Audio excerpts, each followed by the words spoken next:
প্রথমে আমরা শুনবো সাইয়েদনা আদম আলাইহিস সালামের জীবনী থেকে শিক্ষা। পৃথিবীর প্রথম নবী কে ছিল বলেন তো? আদম আলাইহিস সালাম। আমরা যেমনি আমাদের শৈশব ছিল, কৈশোর ছিল, যৌবন, তারপর বার্ধক্যের দিকে যাচ্ছি, ওনার কি এরকম ছিল? আদম আলাইহিস সালামের শৈশব ছিল না? ছিল? কৈশোর ছিল? কনফিউশনে পড়ে গেছে। ছিল ছিল না। মজার ব্যাপার হচ্ছে ওনার শৈশব কৈশোর ছিল না, ওনাকে আল্লাহ সৃষ্টি করতে যুবক করে সৃষ্টি করছে। সুবহানাল্লাহ, এত আসতে কেন? সৃষ্টি করতেই যুবক, 60 হাত লম্বা। কয় হাত? 60 হাত লম্বা করে তৈরি করছেন আদম আলাইহিস সালামকে। আপনারাও যারা জান্নাতে যাবেন 60 হাত লম্বা হয়ে ঢুকবেন, 33 বছরের যুবক হয়ে ঢুকবেন। 80 বছর বয়সে মারা গেল, কত বছর বয়সে ঢুকবেন? গালে কোনো দাড়ি থাকবে না। এই দুনিয়ায় দাড়ি রেখে নেন, ওখানে দাড়ি ছাড়া উঠবেন একেবারে। কোনো জুরদা মুর্দা ও আবনা ও সালাসা ওয়া সালাসিন, 33 বছরের তাগড়া ইয়াং সুপারস্টার হয়ে জান্নাতে ঢুকবো আমরা। তো আদম আলাইহিস সালামকে আল্লাহ প্রথম নবী করে পৃথিবীতে পাঠালেন।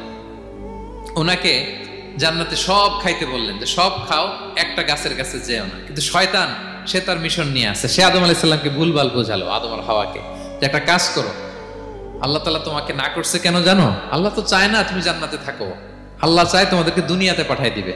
তো তুমি যদি ওই গাছের ফল খেয়ে ফেলো, আল্লাহ আর দুনিয়াতে পাঠাইতে পারবে না। কিন্তু আল্লাহ চায় তোমাদেরকে কই পাঠাবে? কিন্তু যদি গাছের ফল খেয়ে ফেলো, আর পাঠাইতে পারবে না। এজন্য আল্লাহ নিষেধ করছে গাছের ফল খায় না। চিন্তা করছেন? উল্টা, পুরো উল্টোটা বুঝাইছে। তো ভুল করে সাইয়েদনা আদম আলাইহিস সালাম, হাওয়া আলাইহিস সালাম খেয়ে ফেলছেন এই ফল। খাওয়ার পরেই আল্লাহ তাআলা পাঠিয়ে দিলেন পৃথিবীতে, যাও জমিনে যাও, এই জান্নাতে আর থাকা যাচ্ছে না। কাঁদতে আরম্ভ করলেন আদম আর হাওয়া আলাইহিস সালাম, কাঁদতে কাঁদতে অনুতপ্ত হয়ে আল্লাহর কাছে দোয়া করলেন। তো পুরো আদম আলাইহিস সালামের জিন্দেগির সবচেয়ে বড় শিক্ষা হচ্ছে রিপেন্টেন্স, অনুতপ্ত হওয়া। কি হওয়া? অনুতপ্ত হওয়া। আমরা ভুল করব, কুল্লুকুম খাত্তাউন, আমরা সবাই পাপী।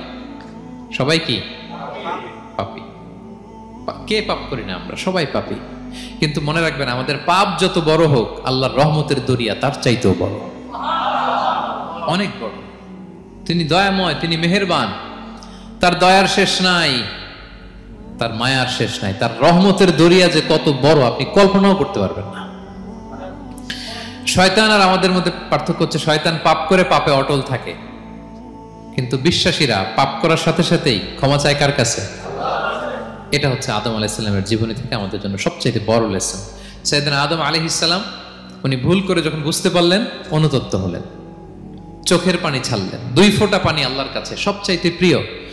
এক হচ্ছে জেহাদের ময়দানে মুজাহিদের গা বেয়ে ঝরে পড়া রক্তের ফোঁটা, 2 হচ্ছে অনুতপ্ত বান্দার চোখের পানির ফোঁটা। অনুতপ্ত বান্দা নিজের ভুল স্বীকার করে মাথাটা নিচু করে চোখের পানি ছেড়ে দিয়ে যখন আল্লাহর কাছে কাঁদে, তার চোখের পানি চোখ বেয়ে নাকের ডগা বেয়ে জমিনে ড্রপ করার আগেই আল্লাহ তার সব গুনাহ মাফ করে দেয়।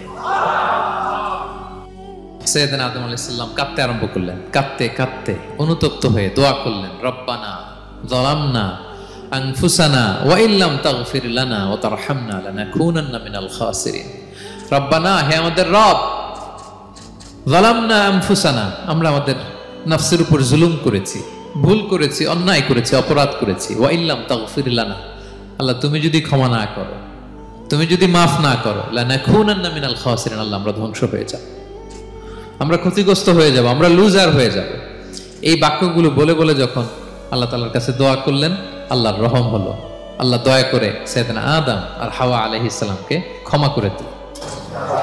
ক্ষমা করে আবার জান্নাতের এন্ট্রির ঘোষণা দিলেন, যে আবার দুনিয়ার জীবন শেষ করে আসো, যেখান থেকে আসছিলে আবার ওখানে ঢুকতে পারবে। তাহলে আদম আলাইহিস সালামের জীবন থেকে